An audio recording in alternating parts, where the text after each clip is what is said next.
Good afternoon, everyone. My name is Matthew Smith, and you are listening to Koug Sci, the radio show where I talk about all the science news that's happened within the last week. Now, of course, last week I wasn't here. It was spring break. Most of you probably weren't here either.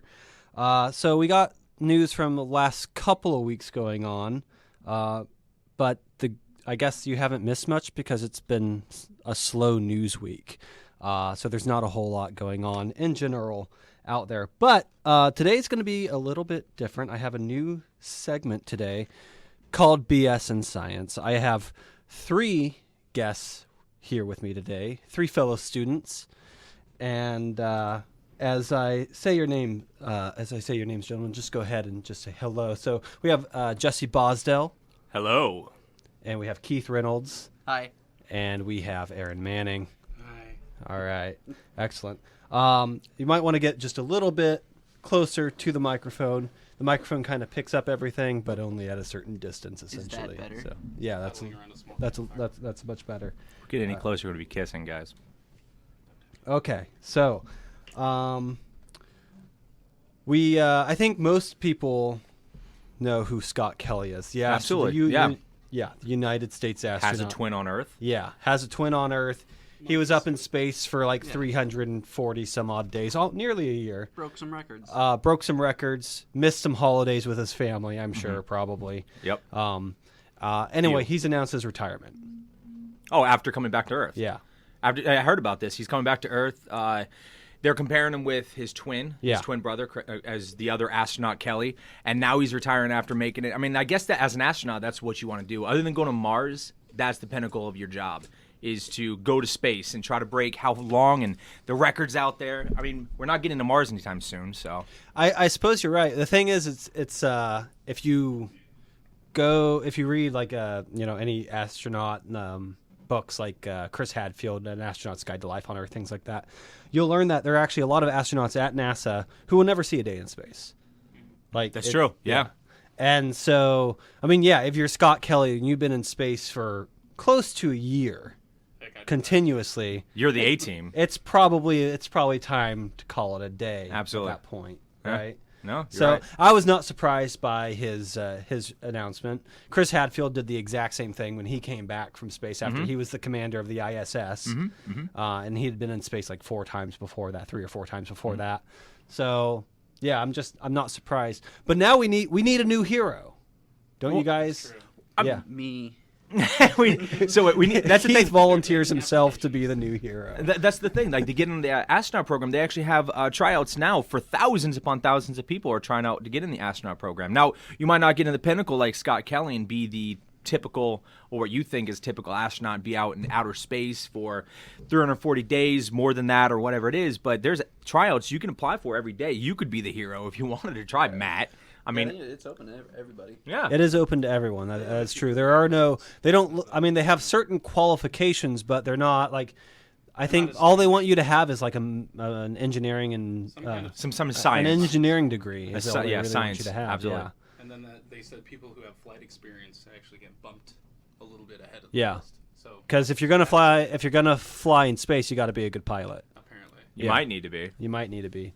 I mean, they don't have any air resistance up there, so the physics. Or air traffic control. Or air traffic control, which is really how airline pilots get around anyway. It's all on autopilot. Actually, and if we're going to talk about airlines, that's on autopilot as well. You don't think they don't launch off and Scott Kelly's at the helm? He's pushing buttons and trying not to pass it out. Yeah. I mean, the passing out part, I agree. I'm good at not passing out. I could be an astronaut. Really? Yeah, I'm damn good at not passing out. How many demonstrations have you gone through of testing yourself? I was on a malfunctioning carousel a while back.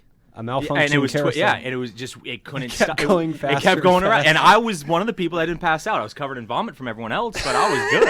How large was your crew?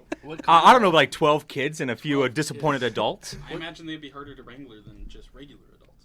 Yeah, I mean, but the thing is, they didn't pass out, and they spin around all the time. I have an advantage. So what you're saying is you have your pilot's license. I could be an astronaut is what I'm trying to say. I'm getting an engineering degree right now, and I can be an astronaut.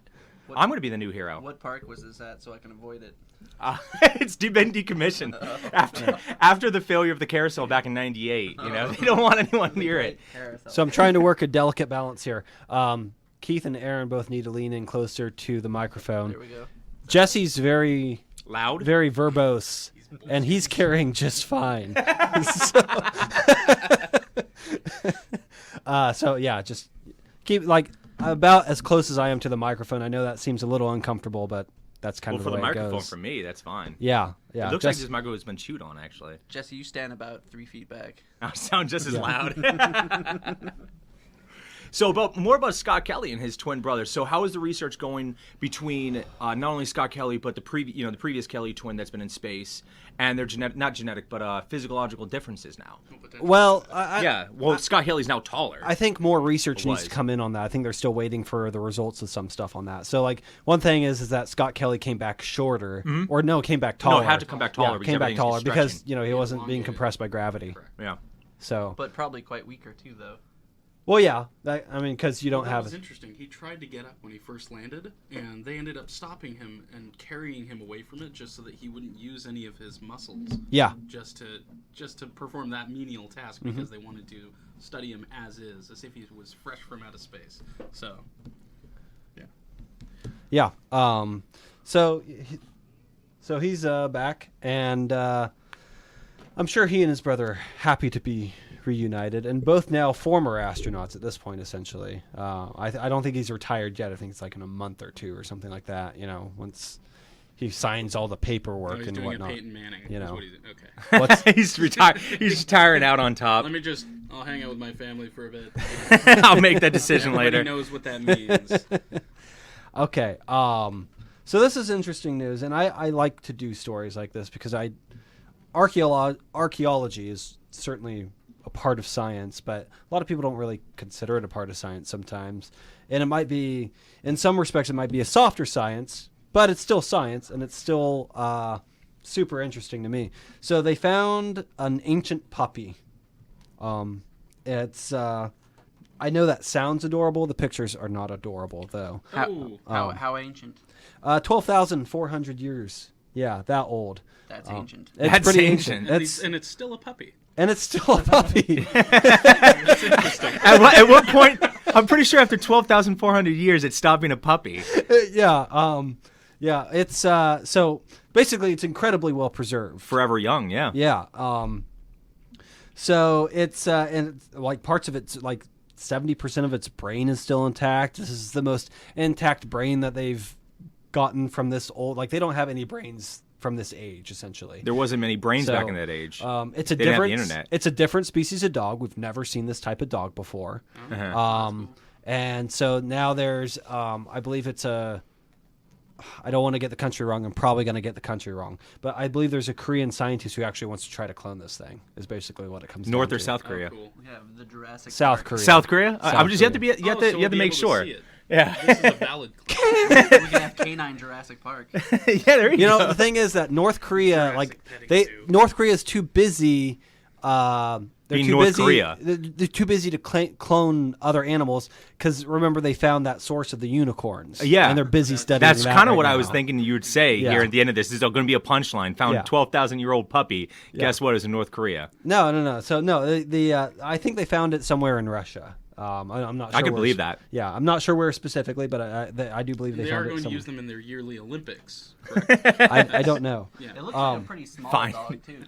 Well, it was a puppy. Well, We it's a gotta puppy, keep- so puppies yeah. are small. Well, yeah. So, But, yeah. like, comparatively, this dog was maybe the size of a...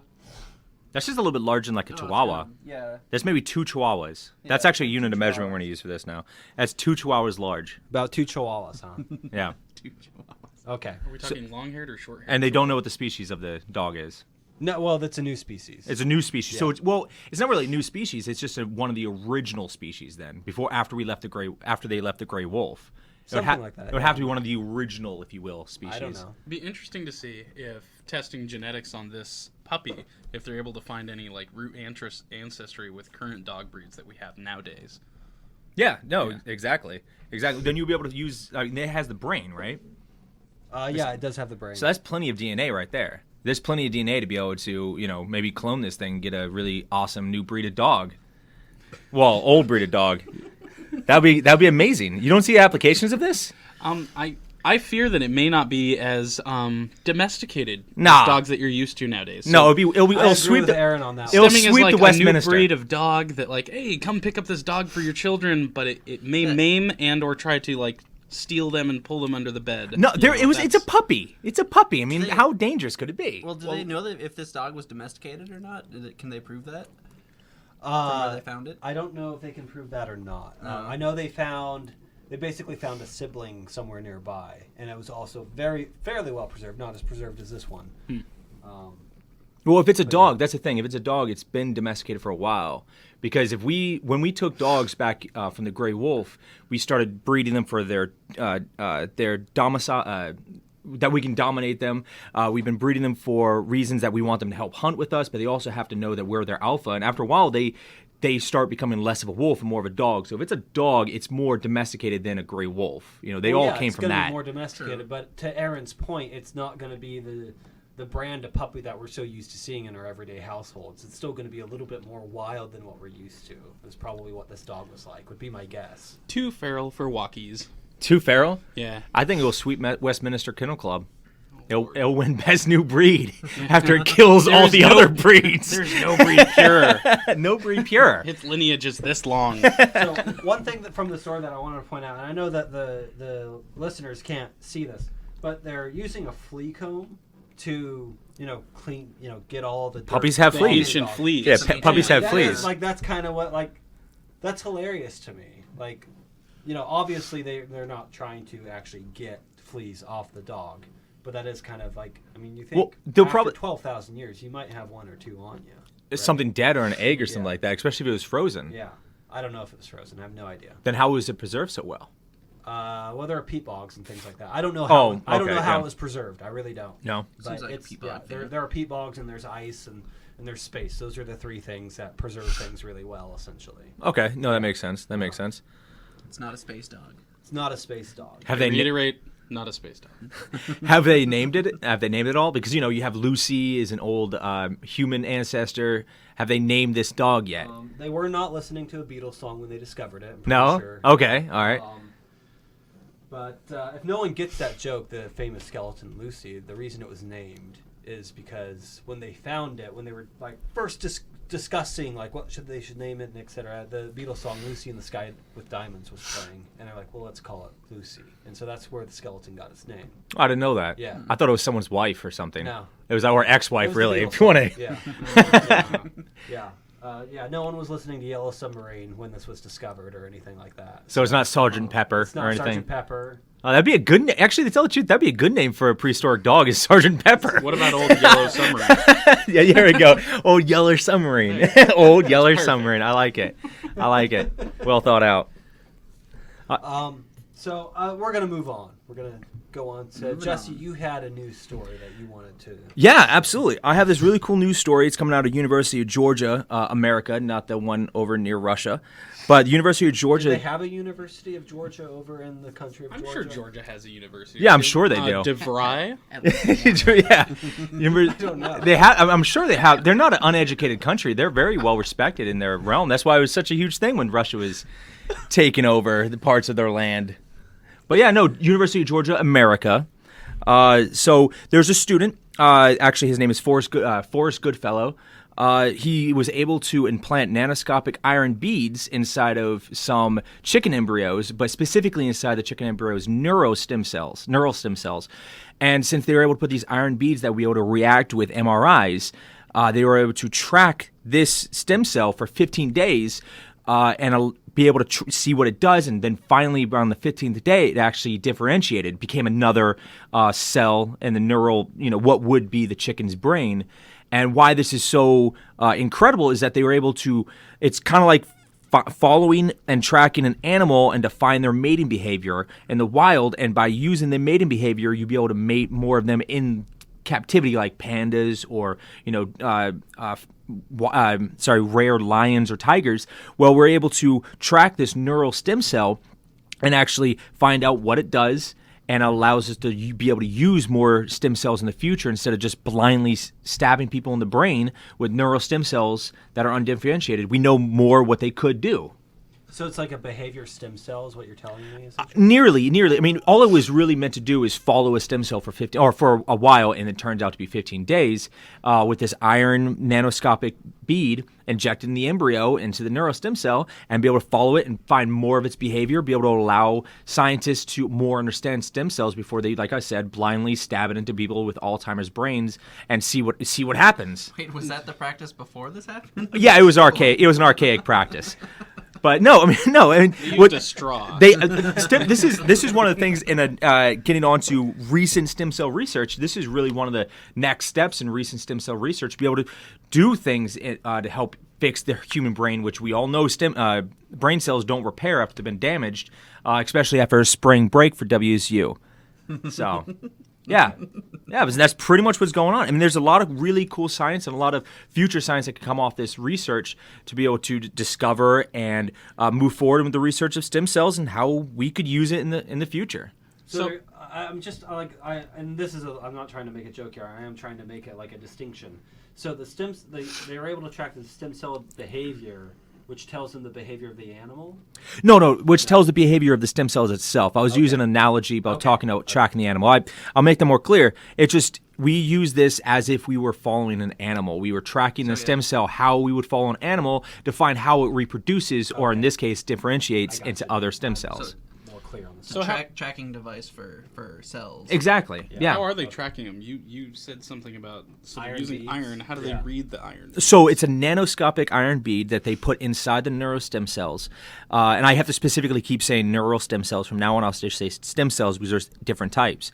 But they put them inside the stem cells, and then they're using MRI, which the magnetic resonance will actually, go off the picture and be able to show up as red or green on their screen. Just like if you're getting an MRI, they have to put radioactive isotopes in your body, and then it starts glowing. Exactly. Okay. Well, instead they used iron, which is magnetic, of course.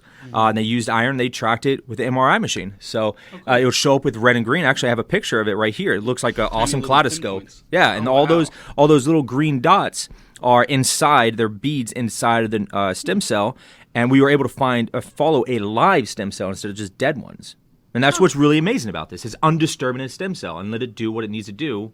I mean, with an iron bead in its body, but so these cells reproduce, right, and they'll split apart. Can they follow like the parent cell and the daughter cell? Unless the cell actually absorbed more than one nanoparticle of the iron, you won't be able to find the daughter cell, but you will know that original cell did separate by looking at it, finding it, and then it starts going to the separation process, and then the other daughter cell might disappear from view because it doesn't have the iron pellet in it. Can we clarify? Do stem cells, do they basically pick a path of job duties per se? Like the cell is basically a blank slate. That's what a stem cell is. Yeah. So it picks a job duty. Are you saying that these stem cells can change what their duties are over time, or do they basically pick a pathway and stick with it, and then while they've picked that pathway, they can still split off a daughter cell that could potentially do something else? So to be more specific, so the broad term is stem cell because there's many different types of stem cells. Okay. And then getting down to the neural stem cell is going to split and become other neural stem cells that help make nerves or neurons in the brain, or to work with the brain and make more gray matter or white matter or part of the spinal nerve ganglia, anything like that. That's what these neural stem cells would do. They will differentiate to be specifically something in the neural system. Okay. So it's just a good way to find out the stem cell we would want really to truly use and it specifically brings up Alzheimer's because you don't want to blindly keep putting stem cells, I repeat, in the brain and just like hope for the best. You want to know what it's going to do, and this is a way to be able to track it. Yeah, and I thought, and it's a very simple, amazingly simple way. All you're doing is put a piece of magnet in the stem cells and see what happens. And that's what happens. And it's always the simplest of procedures is the best. But yeah. All right, cool. So that's what we got going on with stem cell research. Stem cell research. The stem cell in its natural environment.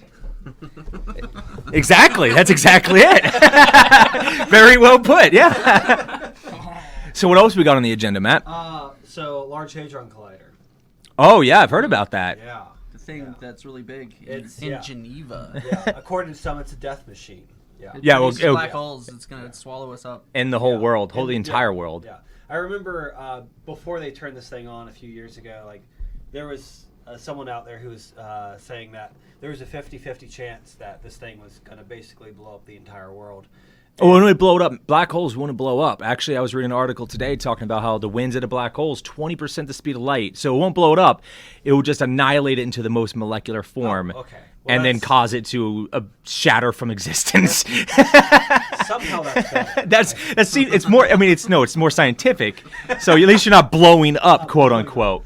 No, but there's and I think it was on the Daily Show that they had this guy, and they asked him like, so what are the chances of this machine actually doing some harm to the Earth or its surroundings? And they're like, well, 50-50. They're like, whoa, 50-50 chance. Like, that's huge. Like, That's not really that huge. You have But 50-50 that's- chance to die when you're on the road or your marriage to end. progress. and so Yeah. and so they asked him like, how did you arrive at that number? And he's like, well, either it happens or it doesn't. It's a 50-50 chance. Very matter Troll. of fact. Yeah. It was Scientific trolls. like, technically, you're not wrong, but maybe you should do some work in statistics a little bit before you start, becoming an official expert on this. Oh no, it'll either happen or it won't. I don't really care. As he takes another drag off his cigarette, very laissez-faire with his science. I don't know, it might Where happen. did I you don't say you have care. your degree from? University of Georgia. Phoenix. Yeah, Georgia University. The American Georgia? No, why? So no, okay, Large Hadron Collider. For those who are listening that might not know what it does, basically, it's a particle accelerator.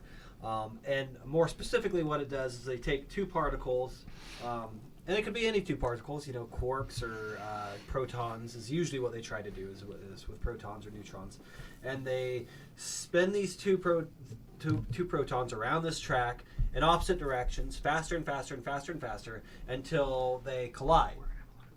And that creates a reaction, right? And so with this reaction, they obviously have computers because these particles that might emit from this collision last for fractions of a second, fractions of a millisecond.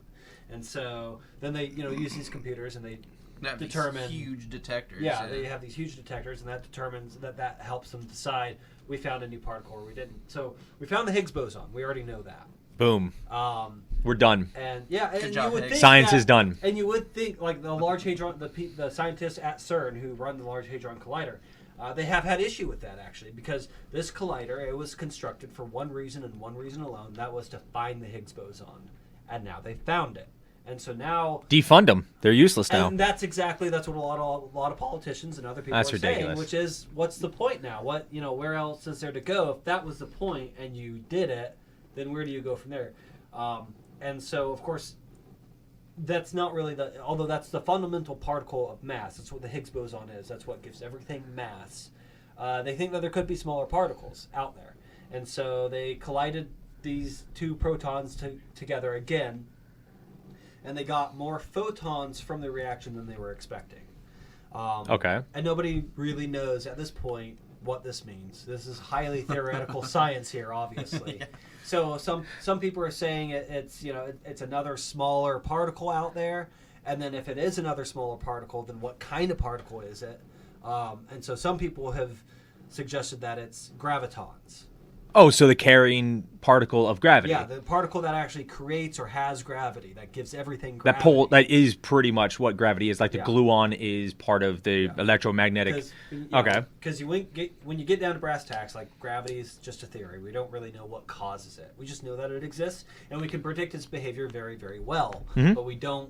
The gravity itself is still a theory, right? You're saying Well, it's we like a found theory, way. but recently. I mean, no. Here's the thing: is that we don't know where it comes from. We can predict its behavior, which gives us the law of gravitation, which is a mathematical formula that helps us predict the behavior of gravity. I remember learning that. But we don't know what causes. Don't we Gravity. know that it comes from massive objects? So Well, we it seems know- to have a direct We correlation. see a correlation. direct correlation Yeah. of the larger the object, the more the gravity, the more massive the gravity, right? And recently we can now perceive gravitational waves as per, what Yes. happened last year in September that they Does did. this have anything to do with that? Is this like an offshoot of that research? Not an offshoot, No. maybe, but We a need- part we need a part of that PhD. research. No. Yeah. Uh, A PhD in this science. is Large Hadron Collider. This is in borders it straddles the border of France and Sweden. Yeah, right? but they didn't work off that information. I'm trying to say they didn't No, work that off. was- that was No. No. Well, I know where it was. I know it was in Louisiana and Washington. I'm wondering if they worked off that information. I see where you're getting at, and effectively no, because right now the Large Hadron Collider is shut down for maintenance. It is not actually currently running, and it takes months to calculate and figure and calculate and figure out and analyze this data essentially. And so this was done. I'm not sure. I can look at the article. I'm not sure how long ago. I don't want to tax you too much We to ask you about we don't details. Look at words here. But that's the thing. That's what I was wondering. So this is a study that they've done, or sorry, actual exercise they did months ago. The last time it was on, and then this is the research they're pulling and they're sifting just now, off and this. they've been able to write a paper and send it to whoever likes to read papers like that. Yeah, I'd love to read papers like that, I know you do. but not really. Obviously, I don't understand them well, but I love to read papers like that. Where can we find this article? This is on The Guardian. The Guardian has something like this? Okay. Yeah. And do we know a name of the particle that might be carrying the graviton? Just called graviton? I think we just call it the graviton. Just going to call it the graviton? Yeah. So it's carrying the you know what? I love science sometimes. They make things super simplistic on how they name it. They were No, thinking that's. of you. I mean, that's Yeah. that's what Neil deGrasse Tyson said on what was it, like Colbert or Daily Show? I forget what show he was on, but it's just like it's hard enough as it is. Yeah. It's a hole that's black. Call it a black hole. Exactly. A lot of people they look at dark matter and they get like, wow, dark matter, that's ominous. You know why they called it dark matter is because it's matter and we can't see it. It's in the dark. We don't know what it is, so call it dark matter. And people's like, oh my God, that must be some amazing matter out there. It's so mysterious. No, it's just dark matter. A graviton holds gravity. Boom. You know, got biology's the not physics. easy, but everything has a Latin name to it. So If Latin name- you got to learn a new language on top of all that. Oh man, there's things in biology that you learn in there. Some of the things that splice the RNA. There's certain molecules that help splice the RNA so you can get small parts of the RNA and be able to read it off to something else. Guess what those things are called?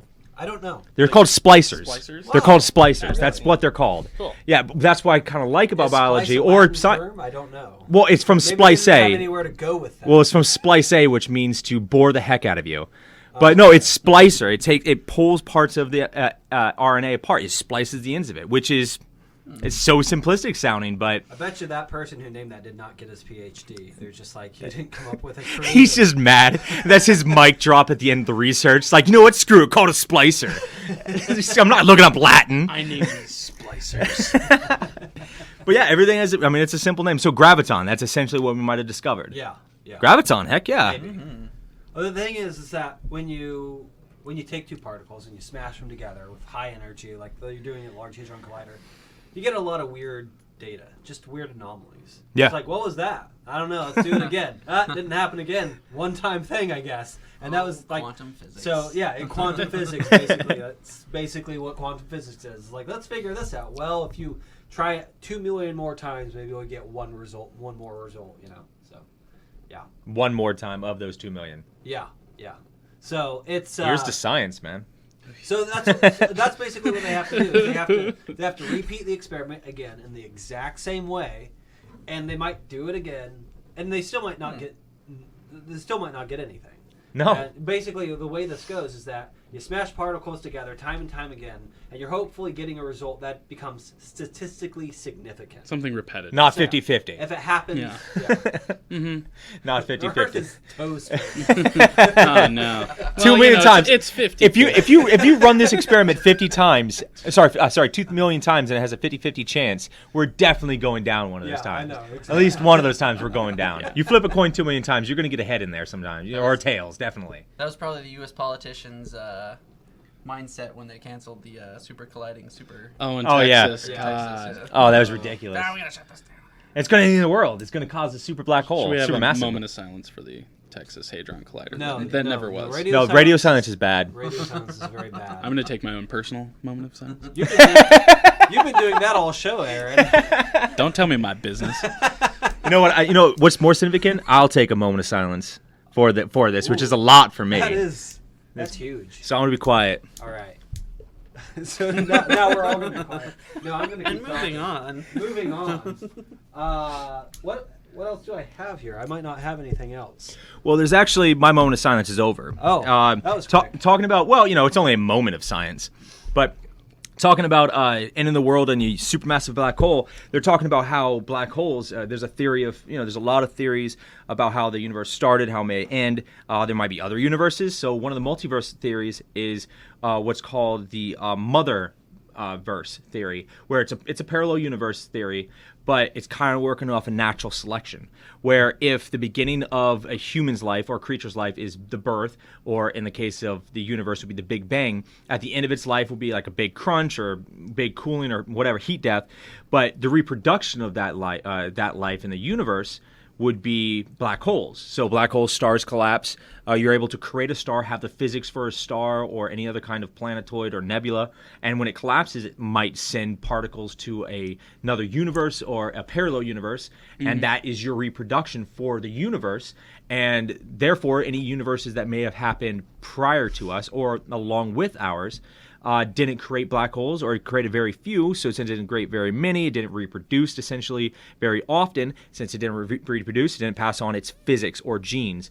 And ours, if we can test that, if we have a lot of black holes that seem theoretically or statistically as an anomaly, then we could possibly prove that black holes may be able to create other universes, and thus those universes would have the same kind of laws of physics, like creatures would have the same type of genes afterwards as their mother universe. Depending on how they would form and evolve, because with physics and everything else, but how would we track the other side of what happens? Oh no, you can't. Because the only thing that would pass through a black hole you stick a stick is information, in right? You just stick a You stick. just poke it with a really long yardstick. Somebody made a really interesting example to me, saying like if you had a yardstick that was not a yard long, it reached from here to the surface of Alpha Centauri, and you poked it on this end. It would only go Would it speed of sound. instantaneously poke the other end of Alpha Centauri? The answer is no.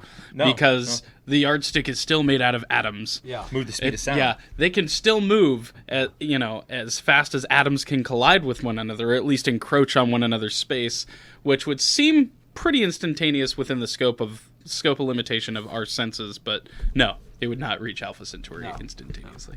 Because nothing can travel faster than the speed of light, including information itself. Absolutely. But information is supposedly theorized. Stephen Hawking, entanglement. Well, he says that information, which is kind of it's kind of a broad term. Information, how things would fit together, basically inside each atom in your body. That kind of blueprint supposedly would make it through a black hole and onto the other side, but it'd be so divided and scattered you wouldn't be able to make sense of it. So. Oh yeah, I did read something about that. Sorry to dash That was your actually bubble. that was actually a big thing with that shattered his theory. He had did. the sheer no information goes into it, shatters his whole perception on how great he is. Now he's not the smartest man on the earth, according to him. I don't recall that. No, and he had a whole drinking thing as well. He started drinking a lot. He slurred his robotic words. No. I love Stephen Hawking. Good Lord, man. We are But hey, feeling the he's love. He's over it now. He's better now. That's the thing. He's better now. Now he knows a little bit more about the information going through super black hole. He's going to come to your house. I know where you live, Jesse. Has anyone here ever played the game of Go? Oh, goodness, no. No. But that's an interesting topic, given that we were just talking about the end of the world or end of universes, essentially, because... and I'll make this segue, I promise. So I assume you're talking about the Google's, their new AI that they set up to play and beat the game of Go. How did you guess? Well, because nobody's probably heard of the game of Go until this hit the news. Let's level here. So we've all been recently introduced to this wonderful game. I've been playing it of for Go. years. You have? Years. Would you give me some instructions on how to start your first 5 moves? You have to move the black stone over, and you have to get it close to the white stone. No. Right? Well, that was Right? really wrong. No? Wow. Is there a white and black stone in Have this? you been reading the material? No, I've been winging it this whole time, guys. Okay. So sorry, Matt. Go ahead. No, it's your story. Okay. Go ahead. So Google's new AI, which they dubbed AlphaGo, very original guys.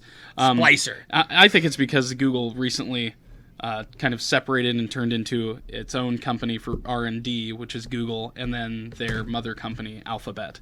So I think it's a neat way for them to kind of get their name out there. But Google's AlphaGo virtual game playing system was able to just decimate the competition playing this Go game.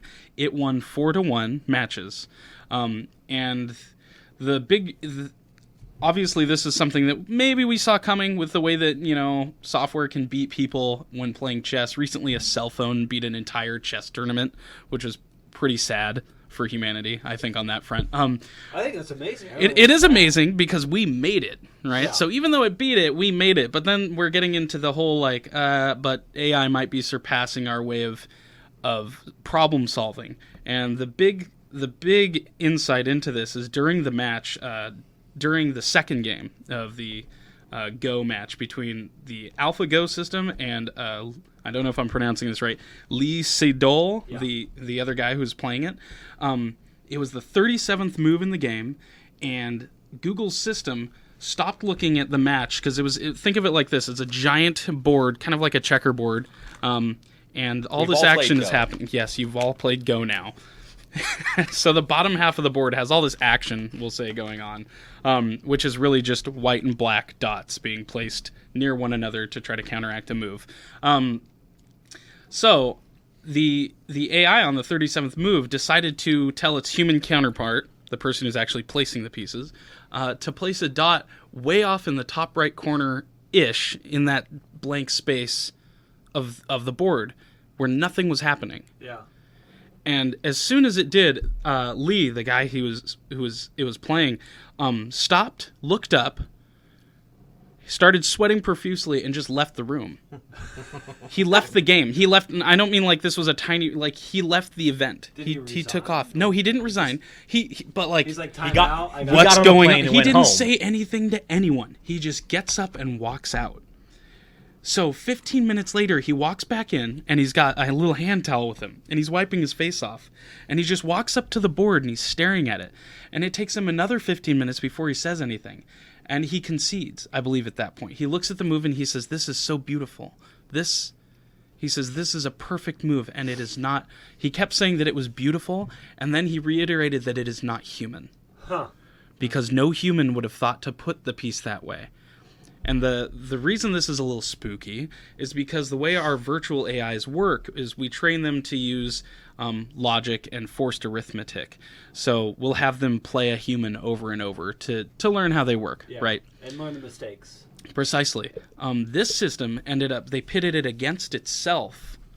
So they taught it how to play the basic game, and it calculated the basic moves, and then they pitted it against itself. And what happened then is something that we don't normally get with virtual AIs. They will go off into realms of computation that we can't surmise. It found out different moves and different ways to counteract moves that no human would ever have the chance to explore. And so it basically looked at every possible move it could make against itself and, however fast it can compute all this. And then they said, okay, we're ready to play a human. And it came out like this, where it made a move that made no sense, but no matter what the human player was going to do, pattern-wise, as they go back and forth from one turn to another, he would lose given where it just placed its piece. Huh. So a little freaky, because then we can't tell what AI is gonna do if we ever have a problem. That's interesting because compared to chess has been computers at chess have been beating humans for a while now. Yeah. But what computers have been able to do within the last 5 or 10 years is they've really managed to evolve the theory behind chess. And it seems like this computer's basically already doing that. Yeah. I mean, on the first match, that's crazy. Mm-hmm. He lost one game to 4, Yeah. and in this second game, he did that inhuman move. Huh. So second game in, and it's already flexing its best intellectual muscles. Interesting. I call beginner's luck. Beginner's luck. No way. beginner's No way. Beginner's luck? The guy 4-1? The computer screwed up. Like the computer's, he just did something, and the other guy he perceived it Was with you're with thinking his the- strong human the mind. He computer made an perceived what it could accidentally happen. brilliant move? Is that what- Accidentally, absolutely. That happens a lot. A lot of accidental, brilliant moves happen in history. It's funny you say that. The human counterpart thought that that the virtual AI, the AlphaGo, had actually made a mistake and needed to be shut down and restart when it asked to have the piece placed there. And so it asked it again, and it reiterated that it needed the piece placed on that corner of the board. Huh. I will bow to our robot overlords. just a memo to the. Just a memo. No, screw you guys. I'm gonna stand and fight the whole time. You know what? You could be their puppy. You could be their puppy. I'm gonna stand and fight against Ex Machina. Okay, go. All right, John Connor. I just want to remind everyone that earlier Keith had volunteered to be our next hero. He's already bowing to our robot. We're all Is this who screwed we at want to this. see leading our people. No, Take we want. them You know out what? where you will. He could be an astronaut. We can want to get him off this planet before he starts Yeah, giving up okay. to. He's already given up to his iPhone. He's already surrendered. He's given terms of surrender to his iPhone. I believe that's a Everybody has at this Samsung. point. Everyone's had, yeah. But it's an interesting thing though. Like the development of AI in the next 10 to 15 years is gonna be a profound change in the way we do things as human beings. Like just recently, what's that? Google's Google's getting a lot of playtime here. I know. Anyway, they have Boston Dynamics. They own Dynamics, and they've been developing that robot. And they just recently released videos of this robot walking through the woods like a drunken sailor. But, Oh, and they're kicking him, Yeah, right? and they're kicking him a I've lot. seen that. Yeah. Thus begins but the still- robot over insurrection. But that's still impressive for robotics. From a robotic standpoint, we can now have a drunken sailor, robot drunken sailor walking around. And Oh, that'd be perfect for fishing boats. We barely want couple live more years, drunken we'll have sailors. sober robots out there walking around and taking all our jobs and stuff. They and took our gerbs. took your jobs. I feel like we need to build a wall around Boston Dynamics then. And have Boston Dynamics build And it. have Boston Dynamics build that wall around to keep all of the before they all steal our jobs. Have them pay for that. Have them wall. pay Yeah. for that wall. They There have the you go. money. They got You know, money. they have the money. Okay. That's enough reason for them to. Yeah, Okay, exactly. All right. On to other news. So, Cascadia. Yeah, we have the subduction zone up in near Vernier. We want to end this show with a little near- fear mongering. You Dun, have no idea dun, where dun. that fault zone It's is. somewhere in Idaho, right? No? No. Oh my gosh. Really? No. Is it near? Is it Okay, here, Okay, I'm going to whoa, draw whoa, you whoa, a whoa, pretty whoa. little map. It's Georgia? okay. Is it Georgia? Maybe? It's what Yeah, we- but it's not the American Georgia. It's what we do. It's what we do the radio show for. To help me out. Yeah. It's okay. It's- I appreciate that. So okay, Cascadia subduction zone it's a fault. It sounds like a dirty And, street to go. This time it's not your fault. It's an earthquake fault. It's off the west coast of the United States. Where we It are. starts, and we are in Washington State, which is on the west coast of the United States. Break it down a little further. And so the fault starts up near Vancouver, BC. It runs south all the way down, basically mirroring the U.S. coast, all the way to about Northern California. You know what's awesome is that Aaron actually just drew me a map, and you can tell he took sketching. He took a sketching class because it looks beautiful. Tina Barsati. Just a shout out to you. It looks beautiful. The dimension lines, the isometric lines, all great. And now you know what? With this picture, I know exactly. We're right there. That's Washington, right? That is I'm glad you're Washington. saying- That's why. Good job. I'm glad that you're mentioning isometric lines, even though it's a 2D sketch. It is a 2D sketch. I was trying to play him up, man. This is on just regular Quinn rule paper. Yeah. Anyway, that fault line looks like it runs right through the sound. No, well, Sort of, kind of. the fault itself is actually It's off the coast. it's Oh, it's closer off to the the coast. But they've been saying that the impacts of the fault itself can be theorized.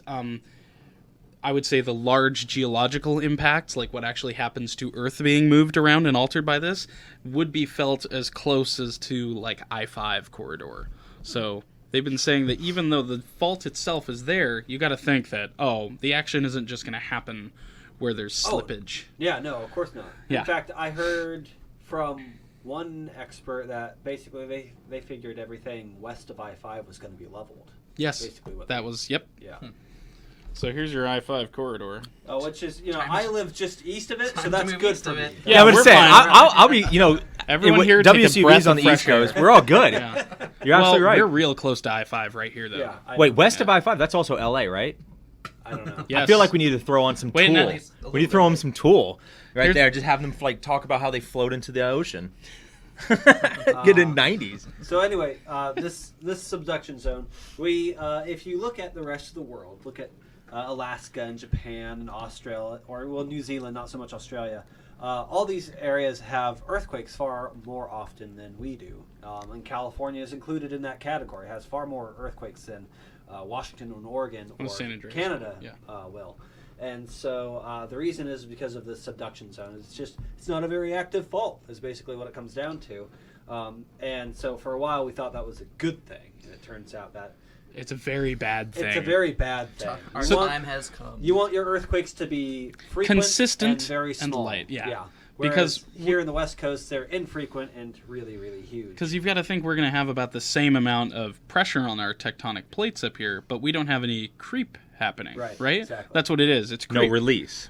No Well, release no, of the no, pressure. It's this. It's yeah, creep. Well, I'm saying Well, no it's creep. release of that from, pressure. from an engineering the standpoint. constant pressure, so right now when we're not having an earthquake, that's creep. Well, pressure is building up. I thought Pressure creep is when building it up. And gets is- past plasticity range and isn't able to pull back all the way. That's when an earthquake happens.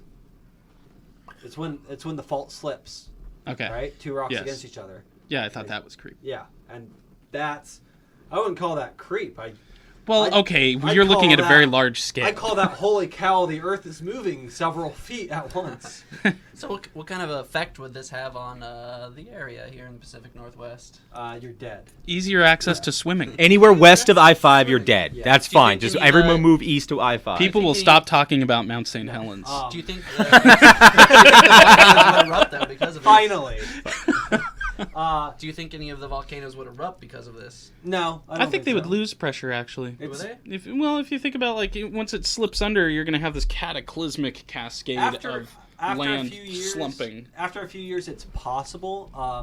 They actually have a very close correlation over in Japan between huge mega earthquakes like the one that happened back in 2011, I think it was, and Mount Fuji. Yeah. And so I think they were expecting for a while for Mount Fuji to erupt, and they could actually register pressure building, Ooh. but it was another volcano that actually erupted in Japan. So saying that, we still could have a Rainier, Rainier blow up, and if this happens, though. It's possible. I wouldn't put it at a high likelihood.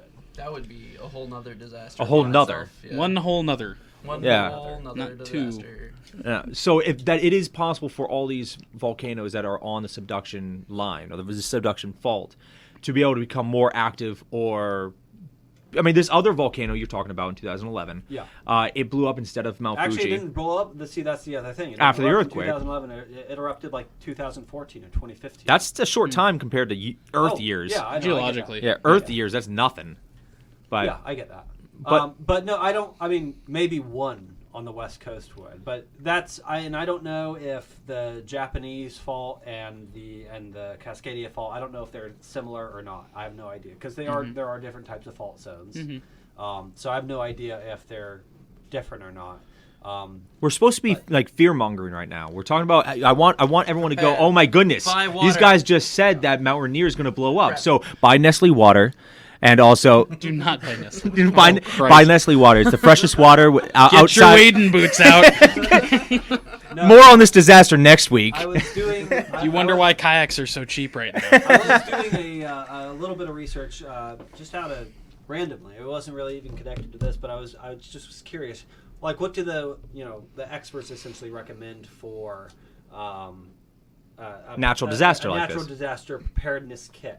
And they want you to have 1 gallon of water for every person in your house for up to 2 or 3 weeks. How many gallons of water is in a person?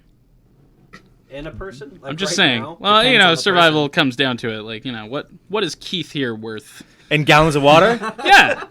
I'm pretty sure if you're talking about I'm talking about I'm sure you're talking about bleeding him and then diffusing his water off Well, of I've his read body. Dune. Come Yeah. on. We've all read Dune. Yeah, I feel Okay. ya. All right. We can like heat him I'm over a just fire going and there. catch I'm all not- the I wouldn't- particulates. Keith is not a water sack to me. Sorry. No, he's not a good I'm so choice as sorry. well. I think No. you would be a better choice to suck all the No, water man. out. I've Like, had just so get much McDonald's when I was younger. You very don't want- very you don't bad, want very none of that. very bad electrolyte. It is imbalance. Nestle water.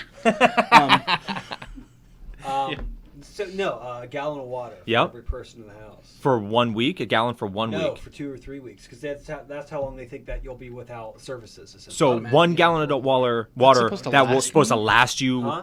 That's supposed 2 to weeks last a or person 1 2 gallon weeks? water a day? 2 or 3 weeks. One gallon every No. day. Yeah. Oh, 1 gallon every day. day. Yeah. Oh. Well, you have to put the every But day that- in there, Matt. I know. It's like, man, how am I going to make a gallon last 2 weeks? Sips. Recycle. Splash in your But that's for sanitation. That's for drinking. That's for drinking and sanitation. Where's Washing your hands. Where's Bear Grylls? No, whiskey would definitely be better. So they're bringing this up. This sounds really familiar to. So this is the pack for natural disasters. This sounds very familiar to a different type of pack that the CDC try to have us put together for other natural disasters. The imminent national disaster, the zombie pack. Yeah. Yeah. If talk about fear mongering. Look, we have like 7 minutes left. We have to get them. We have to get them. We loose Don't have next week. actually far less. We have about 2 minutes. Don't Whatever. look so shocked. Zombies, the CDC they're everywhere. published this. Yeah. No, the CDC actually published this. Yeah. Yeah. I don't talk about zombies on the radio show. Yeah, got it. There's no scientific. Got it. No, absolutely, I got it. Yeah, so Matt it doesn't know anything about biomedical engineering. I do. So zombies, okay? Zombies actually. And we're out of time. Dang it! Come back next week, and we'll talk more about the end of the world and zombies. Keith, let go of my leg. No, it's the same pack as a natural disaster. Is what It's you want for a alright. zombie invasion. They're using it as a very fun way to tell the populace to, It's so fun. Yeah, to get ready for a zombie invasion by doing the seen same Walking exact Dead? thing as you do as the natural disaster. Yeah, it's It probably amazing. gets more attention not fun, than the though. other natural disasters. I would not call The Walking Dead a fun show. It's a great show. It is a great show. It If is they not had a if they fun had this show. pack, I'm if they feeling- had this pack, they would survive. I'm just saying, if I'm feeling great and I feel like that's too great, I will watch an episode of The Walking Dead. Just to take it down a notch. Just to take it down. You know what? It make you I'm really feeling a little appreciate too how you're manic feeling. today. Yeah. How about some Walking Dead? Really We'll make lose you, a character. It'll put me right back where I belong. Oh well. Cue the Radiohead. Yeah. I feel like you need to hear "Hurt" from Nine Inch Nails, a bottle of whiskey, and a 9mm, and that's what you need to do when you're watching Walking Dead. That's how depressed you get. Is that what you're talking about, Matt? That is sad. And a gallon of water. And a gallon of water for every day On that- in 2 weeks. On that uplifting note, Better we're drink going to wine have to than call it a day here because I got to give time for the next person who would like to do their radio show. So, thank you for listening. This has been BS in Science with Jesse Bosdell, Jesse Bosdale. Aaron Manning, What? and Keith Reynolds. Be safe out there, people. See, Keith actually has good advice. The zombies are coming. I like Keith's advice. Yeah. Anyway, thank you for listening. I will be here next week. I don't think any of these jokers will be here next week, unfortunately. We'll be on the side of a mountain. Yeah, They'll be side on- of a mountain. They'll be on the side of a mountain. Getting away from the subduction zone and zombies. Shh, don't tell them we have early warnings. All right. Thank you for listening, and I hope for you to tune in next week. Thank you. Zombies.